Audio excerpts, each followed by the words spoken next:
सोचकर देखिए, सिर्फ 32 साल।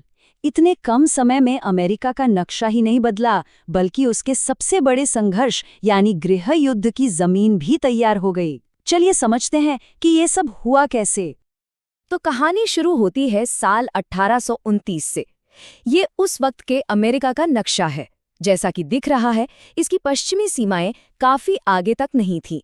अब सवाल ये है कि आखिर ये नक्शा सिर्फ 30 साल के अंदर अंदर ऐसा कैसे बन गया? ये जो जबरदस्त बदलाव है, ये जो क्षेत्रीय विस्तार है, यही है हमारी आज की पड़ताल का मुख्य विषय। ठीक है, तो चलिए थोड़ा पीछे चलते हैं 1829 में। उस दौर में प्रेसिडेंट थे एंड्रयू जैक्सन, और उनके समय में अमेरिका की विदेश नीति का मुख्य फोकस पता है क्या था?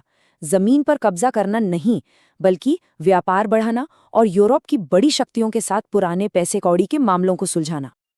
जी हाँ, उस वक्त मुख्य मकसद टेरिटरी जीतना नहीं था, बिल्कुल नहीं। फोकस था कॉमर्स यानी व्यापार को सुरक्षित करना, और जैक्सन इसमें काफी सफल भी रहे। जैसे उन्होंने ब्रिटिश वेस्ट इंडीज और कनाडा के बंदरगाहों को अमेरिकी व्यापार के लिए खुलवा दिया, और तो और नेपोलियन के समय हुए नुकसान के लिए फ्रांस से भी सेटलमेंट कर लिया। लेकिन फिर आया 1840 का दशक, और ये दशक एक तरह से एक धमाका था, एक विस्फोटक विकास का समय। इसके पीछे एक बहुत बड़ी सोच थी, जिसे कहते हैं मैनिफेस्ट डेस्टिनी। मतलब लोगों का ये मानना था कि ये उनकी नियति है, शायद ईश्वर का आदेश है कि अमेरिका अटलांटिक से लेकर प्रशांत महासागर तक फैल जाए। और इस पूरी मुहिम का नेतृत्व किया प्रेसिडेंट जेम्स के पोल्क ने। और जरा इस विस्तार की रफ्तार देखिए, बस देखिए कितनी तेजी से सब कुछ हुआ। 1845 में टेक्सास आ गया। ठीक अगले साल 1846 में ओरेगन संधि हो गई, और बस 2 साल बाद 1848 में मैक्सिकन सेसेशन। ऐसा लग रहा था मानो देश का नक्शा रातों रात बदल रहा हो। कमाल की तेजी थी। अब टेक्सास की कहानी थोड़ी अलग है। अमेरिका का हिस्सा बनने से पहले ये पूरे 9 साल तक एक स्वतंत्र गणराज्य था, एक आज़ाद देश। इसे पहले शामिल करने की कोशिशें हुईं, लेकिन 2 बड़ी वजहों से बात रुक गई। एक तो मेक्सिको से जंग का डर था, और दूसरा, और ये बहुत अहम है, एक और बड़े दास राज्य को संघ में जोड़ने का विवाद। तो जो मैक्सिकन अमेरिकी युद्ध हुआ, उसके नतीजे में अमेरिका को मिला क्या? 600 लाख वर्ग मील से भी ज्यादा जमीन। इससे अंदाजा लगाया जा सकता है कि ये कितना बड़ा इलाका था। आज के जो कैलिफोर्निया और न्यू मैक्सिको जैसे राज्य हैं, वो सब इसी में आते हैं। ये कोई छोटा मोटा अधिग्रहण नहीं था, ये एक बहुत बड़ा लैंड ग्रैब था। लेकिन जैसा अक्सर होता है, इतना बड़ा विस्तार बिना विवाद के नहीं हुआ। विग पार्टी के इस प्रस्ताव का ये उदाहरण देखिए। वो साफ साफ कह रहे हैं कि ये जंग अनावश्यक और असंवैधानिक थी, जिसे राष्ट्रपति ने शुरू किया। मतलब प्रेसिडेंट पोल्क के तर्कों पर उसी वक्त गंभीर सवाल उठाए जा रहे थे।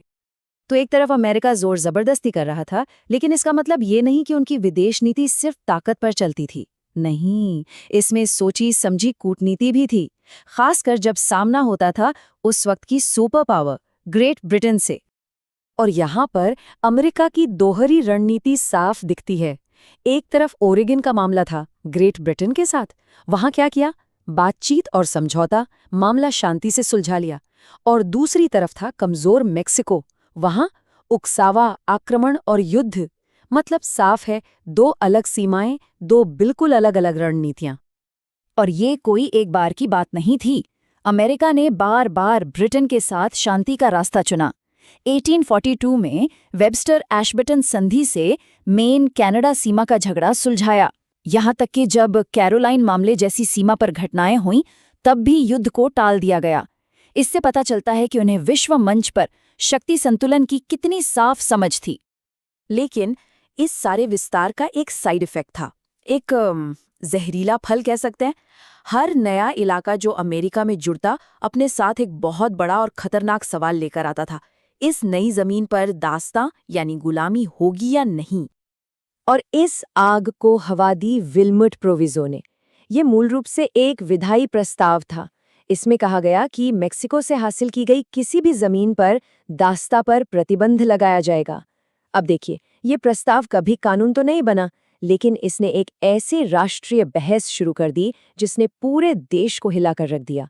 राजनीतिक पार्टियां टूटने लगी, और इसके बाद दास्यता का मुद्दा इतना बड़ा हो गया कि इसने आगे के विस्तार पर ही ब्रेक लगा दिया।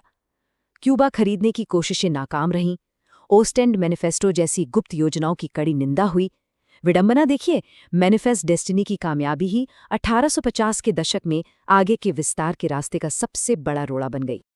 तो ये वो दौर था जिसने अमेरिका को बनाया भी और आगे चलकर उसके टूटने की वजह भी बना।